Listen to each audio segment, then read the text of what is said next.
get through this. Easy for listening. I was able to do it. Easy for dancing. I'm not a great lover of cats. That's my fear. You're a disgrace, you are. Not me. That's my fear. You're a disgrace, you are.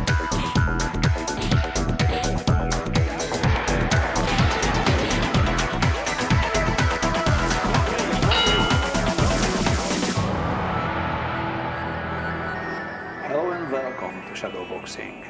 Today my guest is Glenn Kelly, who is the CEO of the Southwest Aboriginal Land and Sea Council. That's right. How are you? Very well, thanks. Glenn, can you tell our audience something about the Southwest Aboriginal Land and Sea Council? We're what you call an Aboriginal corporation. We're a not-for-profit organisation, which is a company or an incorporated body? Incorporated body, yeah. So not-for-profit organisation with charitable status actually as well, which is membership-based. So we currently have about 4,000 members. Nyungar people are the members of the corporation. So as far as we're aware, we have the single largest Nyungar membership of any Nyungar organisation. In addition to that, we're the native title representative body for the southwest of WA, and that means that we have, I guess, a licence, I suppose you could call it, from the federal government to deliver services of native title. So what we do is we're the service that represents people's claims in court, the people who are actually claiming for native title. How many people in the claim group of your area in the Southwest? About 40,000. About half of that 40,000 are people who are under the age of 18. So the adult Nyungar population is probably about 15 to 18,000 people. 15 to 18,000 people right. in the Southwest or in WA? Mainly in the Southwest. Mainly in the Southwest. Some in other parts of WA and some in other parts of Australia for that matter, and around the world. Now, it's a federal native title legislation, and so it's governed by both the federal government and the federal court. So if we go into litigation or lodge a claim, it's in the federal court. But the administrative process, I guess, is overseen by the federal government. And they also provide some funding to respondent parties. That is, so if we lodge a claim on behalf of a claim group, people have the ability to respond, and they might be fishers, pastoral and graziers, landholders, utilities, those sorts of people. If they think that they have interests which might be affected by a native title claim, they can respond to it. How the state government is getting into this whole picture? They're a respondent as well. So they're they can respondent to the native respond, title they don't claims. need to, but they can respond, or they need to? It's not mandated that they have to. So they but can respond yes, but on any of it's- the claims which you or someone else represents? That's right, but because even though it's a Federal Native Title Act, it's a state land tenure system. So the state have to respond. It's not mandated by law, but they have to in practice. But technically, without a response, the whole thing couldn't progress anyway. Well, it could. It'd just go very easily and without any issues at all. Without any discussions or counterclaim or negotiations. Exactly, but of course people respond to reserve their interest.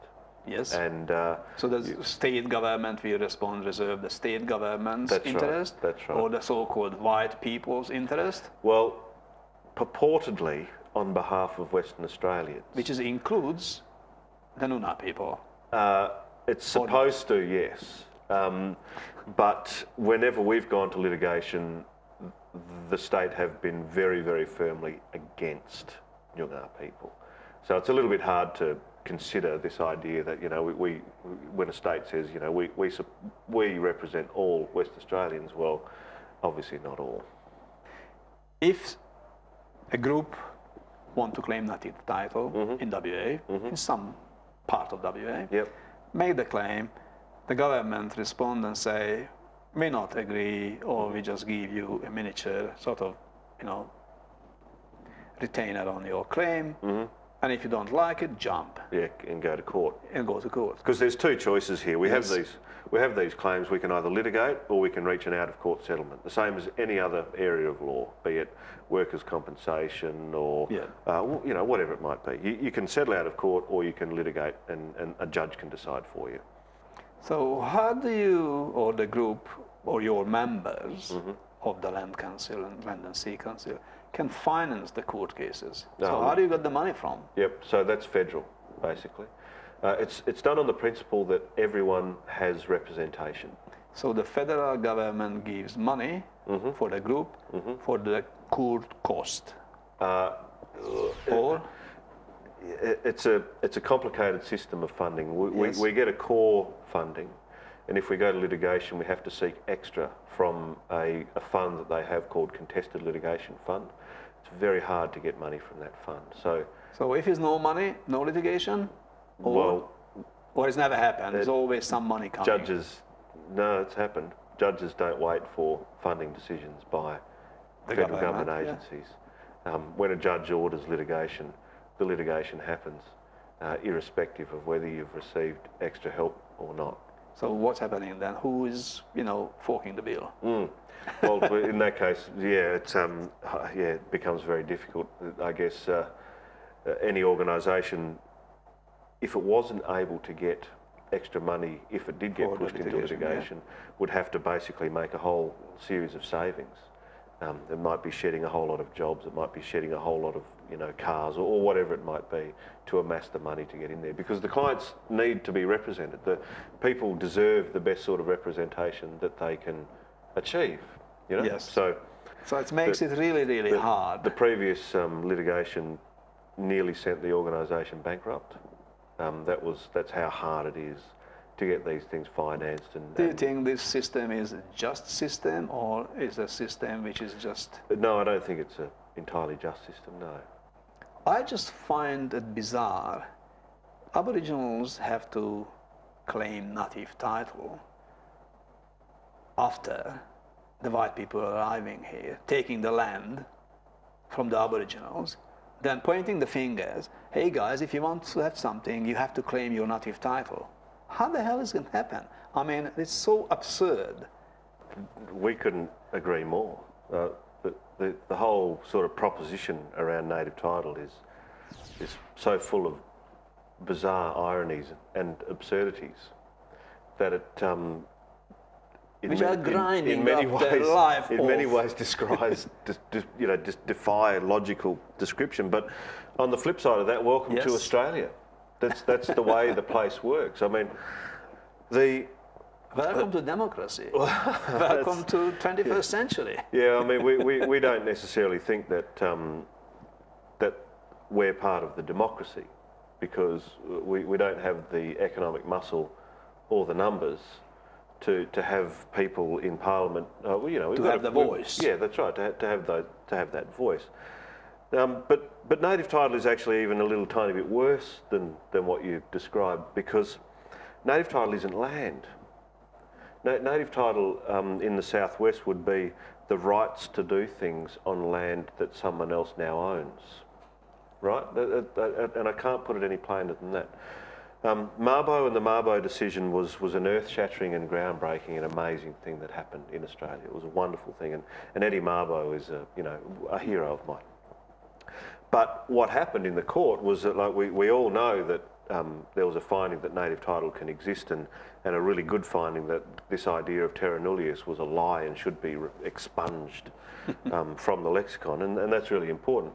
But what also happened was that the court found that the Crown, the sovereignty of the Crown is affirmed.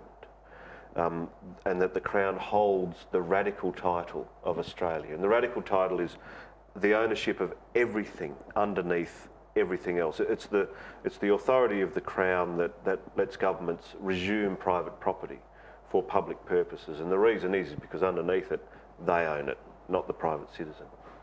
According to the Mining Act, I think it is, a farmer or a private landowner only owns the first 10 or 12 metres of their farm. If it's underneath that, it's the Crown's, and a miner can come in and mine.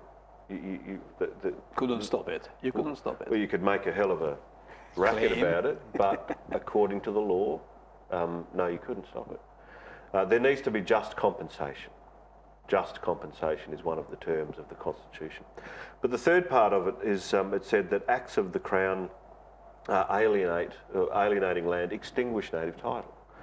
So we have this situation where there is no ability in native title to act on the sort of sovereignty issue, because that was decided at Mabo, where the High Court said, yep, there's native title, but no, you don't own the land anymore, the Crown does.